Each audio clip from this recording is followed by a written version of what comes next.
Karena aturan produk halal ini bukannya membuat perekonomian lebih maju, mungkin saja membuat perekonomian ini makin melambat, makin berkurang, malah stop di mana-mana.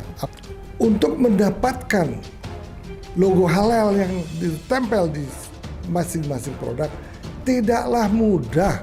Harus dipikirkan dan harus dibicarakan produk-produk mana yang harus halal dan produk mana yang belum memungkinkan untuk dikasih label halal.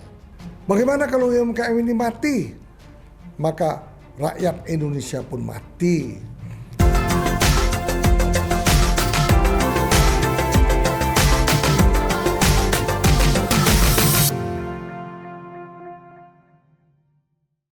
Selamat siang, kembali kita bersama Mr. Puisi. Hari ini suasana panas sekali, bukan karena masalah peraturan halal, panasnya bukan karena itu. Juga hari ini saya menggunakan baju hitam dan topi hitam, bukan berkabau juga gara-gara masalah-masalah pemberitaan halal. Tentunya memang hal ini patut dan harus dibahas kita bersama-sama. Karena aturan produk halal ini bukannya membuat perekonomian lebih maju, mungkin saja membuat perekonomian ini makin melambat, makin berkurang, malah stop di mana-mana. Apabila peraturan ini cukup sangat keras. Memang sudah diatur dalam undang-undang. Namun demikian, kiranya pemerintah melalui ketua badan halal ini betul-betul memikirkan secara jernih, mendiskusikan sebelumnya ketika dia membuat atau mengannounce peraturan mengenai halal ini. Tidak banyak orang yang mengkritiknya. Tentunya semoga hal ini tidak berlarut-larut. Tetapi kalau peraturan itu dilakukan dengan secepat kilat, tidak memikirkan hal-hal yang memungkinkan untuk tidak terjadi ataupun tidak mampu para pengusaha terutama UMKM itu untuk mendapatkan produk halal, itulah yang harus diatur terlebih dahulu. Sesungguhnya yang terbaik adalah Ketua Badan permasalahan halal ini harus didiskusikan dengan BPOM. Karena apa? Karena BPOM pada saat ini sudah melaksanakan apa yang diundang-undangkan sesuai dengan masalah halal ini. Coba kita lihat, ribuan produk-produk lokal sudah bertabel halal. Salah satunya saya membawa sebuah produk herbal, namanya minyak Prabu. Ini saya lihat di sini sudah ada logo halal. Kita lihat sudah ada logo halal. Tentunya aturan halal tidaknya sebuah produk, terutama produk makanan, herbal, obat-obatan, dan lain-lainnya itu sungguh baik, sungguh membantu pemerintah di dalam mengimplementasikan produk-produk halal sehingga penduduk kita yang mayoritas Islam itu tidak salah memilih makanan, memilih produk maupun memilih barang-barang herbal. Nah, di sini kita lihat herbal yang digunakan sudah jelas berapa banyaknya. 81 herbal disebutkan satu persatu dan satu persatu kita teliti, kita analisa, tidak ada satu produk pun yang terisi di dalam minyak Prabu ini adalah hal-hal yang tidak boleh, seperti misalnya minyak babi dan lain-lainnya. Nah, ini tidak ada, sehingga produk ini sudah mendapatkan produk halal. Tetapi jangan salah, untuk mendapatkan logo halal yang ditempel di masing-masing produk tidaklah mudah. Karena seperti yang kita lihat dan kita survei juga ke produk herbal ini, pada waktu dibuatnya produk ini, memang salah satu karyawan ini harus bisa membacakan secara Islam. Nah, itu persyaratan penting. Nah, bagaimana seandainya kita tidak mempunyai karyawan yang Muslim? Nah, itu akan menjadi kendala. Sehingga untuk membuat produk halal ini tidaklah mudah. Dan tidaklah semudah membangun perizinan lainnya. Untuk perizinan BPOM sendiri pun sudah sulit. Ditambah lagi produk halal. Itu membutuhkan waktu dan biaya. Bapak-bapak, para hadirin, para pemirsa sekalian, marilah membantu pemerintah. Kita tujukan kepada ketua badan permasalahan halal ini untuk bisa mempelajari lagi, untuk bisa mendiskusikan lagi betapa pentingnya sebuah produk yang diharuskan untuk berlabel halal. Nah, itu perlu kita pikirkan. Karena apa? Seperti kita ketahui bahwa kalau ujuk-ujuk peraturan ini harus dilakukan, malah dikasih waktu kalau tidak salah 18 Oktober tidak melaporkan atau tidak memohon ataupun tidak melaksanakan, itu akan dikenakan sanksi. Bapak Haikal, Babe Haikal yang saya hormati, saya sangat setuju produk harus berlogo halal. Tetapi harus dipikirkan dan harus dibicarakan produk-produk mana yang harus halal dan produk mana yang belum memungkinkan untuk dikasih label halal. Karena apa? Kita lihat ratusan ribu produk UMKM yang ada di negeri ini. Bagaimana untuk semua produk ini harus berlabel halal? Apalagi kita lihat UMKM yang jumlahnya jutaan UMKM di seluruh Indonesia ini. Kalau ini dipaksakan secara cepat, saya rasa tidak memungkinkan. Hendaknya dipilih, kecuali mungkin diberikan waktu dalam 1-3 tahun, di mana BPOM melakukan penelitian ke setiap UMKM, memberikan pengarahan, mengecek makanannya mengandung yang halal apa tidak, mengandung tidak halal tidak, mengecek satu persatu seluruh UMKM, terutama warung-warung di seluruh pinggir jalan seluruh Indonesia ini. Seandainya satu persatu dicek dan tidak ada makanan ya dengan bahan baku yang tidak halal, ketika itu mungkin BPOM langsung memberikan memberikan sertifikat halal. Satu persatu dilakukan. Nah, berapa tahun hal ini bisa dilakukan? Apalagi petugas BPOM itu tidak banyak. Selain itu juga BPOM sudah sangat banyak tugas-tugasnya untuk memberikan izin produk-produk baru yang ada di Indonesia. Bagaimana kalau UMKM ini mati?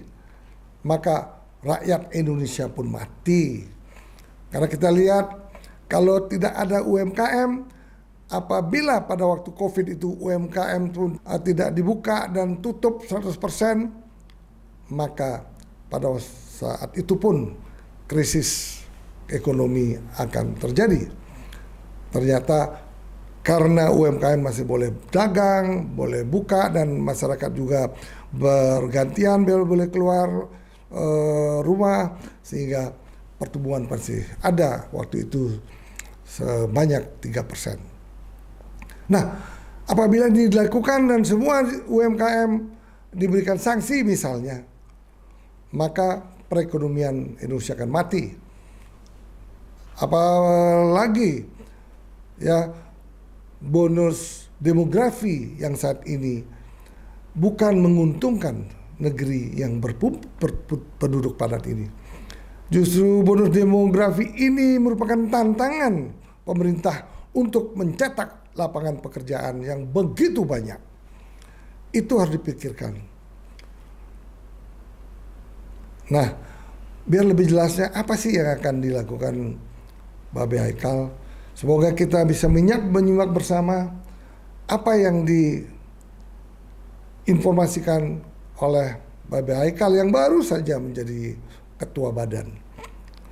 Oke, mari kita simak bersama-sama dan mari kita analisa bersama-sama juga sehingga mendapatkan way out yang terbaik untuk negara yang lagi membangun ini, di mana UMKM itu justru harus dibimbing, dibantu sehingga mereka dapat berjalan dan dapat berusaha dengan baik di kepemimpinan Bapak Prabowo Subianto. Mari kita lihat Babe Haikal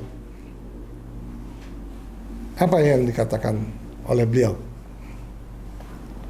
Dan sekarang dengan Pak Prabowo ini lebih lagi menunjukkan komitmen sehingga kita yang tadinya berada di bawah Departemen Kementerian Agama sekarang menjadi di bawah Presiden gitu ya Pak ya, begitu ya teman-teman ya.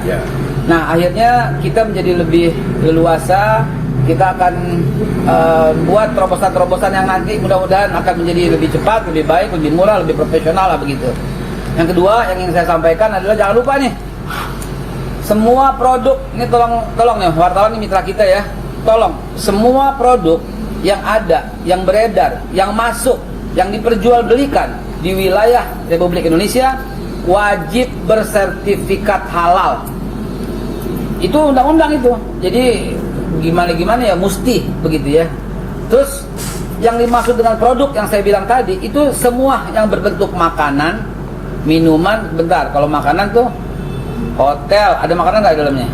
Restoran, kafe, nah itu wajib bersertifikat halal.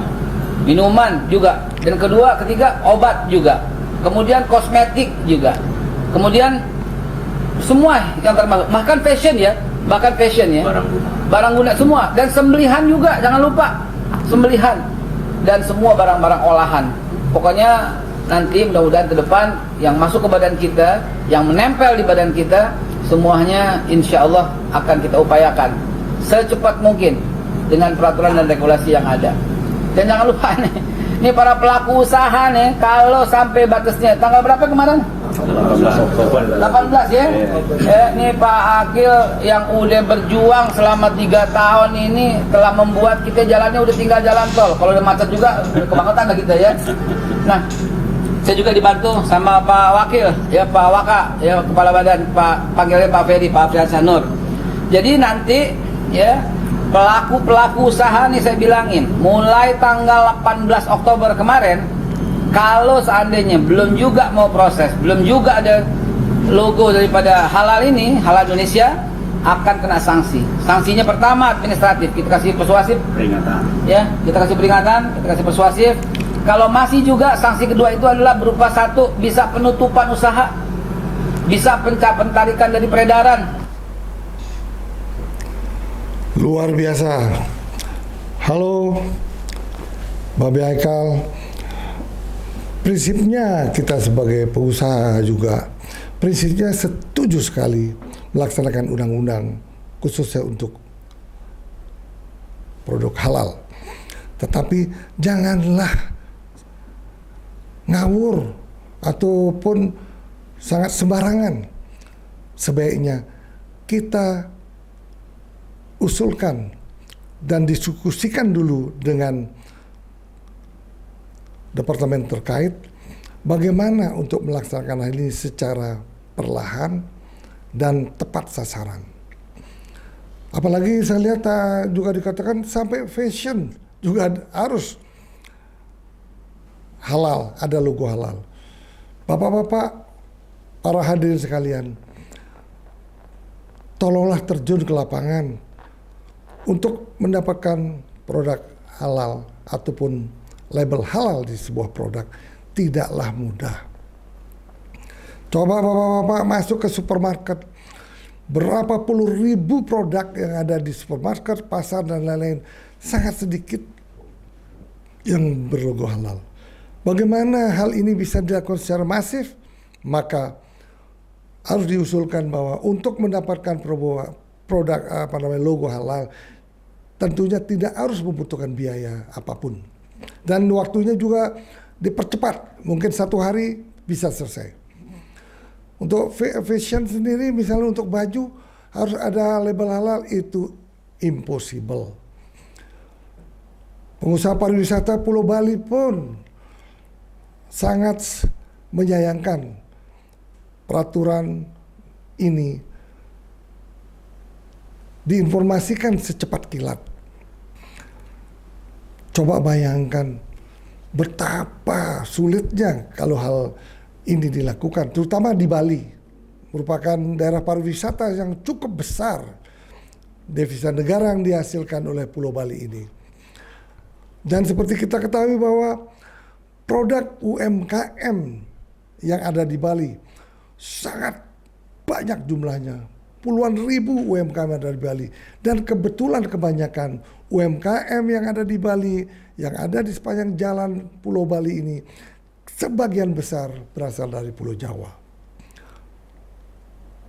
Nah, kalau hal ini mungkin bisa dibantu oleh pemerintah melalui BPOM, mengunjungi satu persatu UMKM yang ada di Bali, mengecek, meneliti, membuat investigasi secara langsung. Kemudian langsung saat itu pun dinyatakan halal, mereka diberikan label halal. Itu bisa. Tetapi bagaimana untuk produk olahan-olahan lainnya? Terus bagaimana mengenai produk-produk impor yang jumlahnya ratusan ribu juga? Itu kalau ditutup, supplier, perusahaan yang menjual barangnya dari produk-produk impor, itu pun akan bangkrut. Karyawan pun akan di PHK. Apakah itu yang mau dilakukan? Rasa-rasanya. Mudah-mudahan melalui podcast ini, kami dengan jernih menginformasikan kepada para petinggi negeri ini untuk melaksanakan program halal ini sangat luar biasa. Kami pengusaha sangat mendukungnya. Tetapi kita harus menyisir satu persatu. Misalnya fashion, kalau baju akan sulit. Tapi kalau sepatu memang harus ada, kami setujui. Karena apa? Mungkin saja sepatu dibuat dari kulit babi. Itu tidak baik. Seperti yang kita ketahui bahwa negara kita adalah negara yang beragam agamanya, beragam budayanya, dan beragam bahasanya, dan juga beragam sukunya. Ada yang beragama Islam, Hindu, Katolik, Buddha, dan lain-lain. Itu harus dipikirkan. Nah, bagaimana misalnya di Bali, warung-warung yang tidak halal dikatakan untuk bagi para Muslim itu akan tutup semua. Warung-warung di Bali, kebanyakan warung-warung ini untuk kepentingan pariwisata yang datang dari luar, wisatawan yang datang dari luar.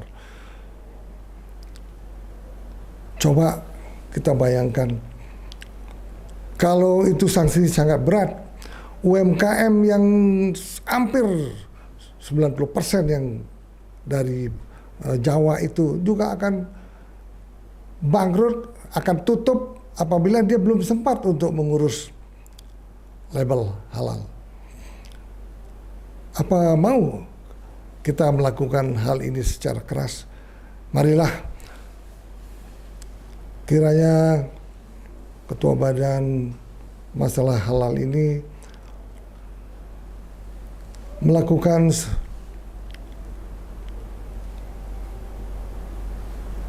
ataupun melaksanakan sosialisasi terlebih dahulu, sehingga apa yang dicita-citakan oleh pemerintah ini yang sudah berbentuk undang-undang dapat diterapkan sebaik mungkin sambil memperbaiki hal-hal yang kurang baik menjadi lebih baik lagi. Kasihanilah bahwa produk UMKM itu harus dilindungi. Tentunya harus dilakukan penyuluhan-penyuluhan. Kita tahu bahwa begitu banyak UMKM di Bali, kebanyakan mereka beragama Islam. Nah, itulah perlu penyuluhan kepada mereka sehingga mereka mengerti juga. Dan kalau secara paksa, dia juga walaupun beragama Islam mungkin juga mau secepatnya, karena mungkin makanan yang dijual itu mungkin penjaga tokonya cuma satu, belum sempat mengurus. Kalau diberikan sanksi secepat-cepatnya rasanya tidak fair. Orang Bali itu biasanya kita lihat untuk UMKM di Pulau Bali ini, orang Bali itu biasanya menyediakan tempat kos di belakang rumahnya, di depan rumahnya disewakan oleh para UMKM yang banyak datang dari Jawa, dari Kupang, dari seluruh daerah seluruh Indonesia. Karena apa? Karena Pulau Bali ini merupakan showroom dunia untuk UMKM, untuk oleh-oleh, dan untuk produk-produk, baik produk untuk lokal maupun produk untuk wisatawan asing. Untuk itu, hal ini membuat banyak yang nyinyir, banyak yang komplain. Mari kita lihat, ada seorang ibu-ibu yang begitu keras komplain, nyinyir. Coba kita lihat apa yang dikatakan oleh banyak orang. Dan untuk itu kita lihat salah satu ibu-ibu ini apa yang dia katakan mengenai masalah halal ini. Konsep semua wajib halal ini menurut Bang Haikal ini seperti apa? Karena di negeri ini ada 7 keyakinan yang diakui. Kalau kamu berbicara sebagai golongan tertentu boleh begitu, tapi kalau berbicara tentang menjaga pemerintah dan wajibnya itu yang bagaimana fungsinya, ya, sampai makanan lah, baju lah, hotel lah. Sekarang baju halal bagaimana? Hotel halal bagaimana? Apakah Indonesia adalah negara Islam? Jangan buat ngaco deh. Kayaknya Bang Haikal ini adalah orang yang di semester pertama harus adil dalam mencopot karena tidak adil, tidak mencerminkan sila kelima keadilan sosial bagi seluruh rakyat Indonesia. Yang kayak gini saya harap di pemerintahan Pak Prabowo Subianto yang sangat bermartabat tidak ada di pejabat-pejabat yang begini. Konyol. Waduh, ibu itu sangat keras. Ibu jangan terlalu keras lah. Berikan informasi yang baik, sosialisasikan ini baik-baik, dan usulkan kepada pemerintah. Tentunya pemerintah itu pasti juga akan mengikuti suara-suara rakyat ini, karena kalau tidak diikuti bukan menguntungkan pemerintah itu sendiri, justru akan merugikan, akan banyak pengusaha-pengusaha UMKM yang akan bangkrut. Tetapi kalau untuk produk-produk yang datang dari luar negeri, itu sebaiknya itu yang lebih difokuskan. Ya, karena apa? Kalau tidak kita fokuskan dengan label halal, akan banyak jutaan barang-barang impor akan masuk ke Indonesia. Nah, itu dulu fokuskan Babe. Kita dukung Babe asalkan secara teratur, secara baik, dan secara terperencana. Bapak-bapak, ibu-ibu, para hadirin sekalian, mari kita terus semangat. Ini para menteri, para ketua badan itu baru kerja kurang lebih 1 minggu. Tentunya ini menjadikan bahan pelajaran yang baik untuk para menteri, wakil menteri, ketua badan, dan utusan khusus Bapak Prabowo Subianto. Tapi yakinlah Bapak Prabowo cukup arif dengan masalah ini. akan memberikan wejangan-wejangan yang terbaik untuk masyarakat Indonesia.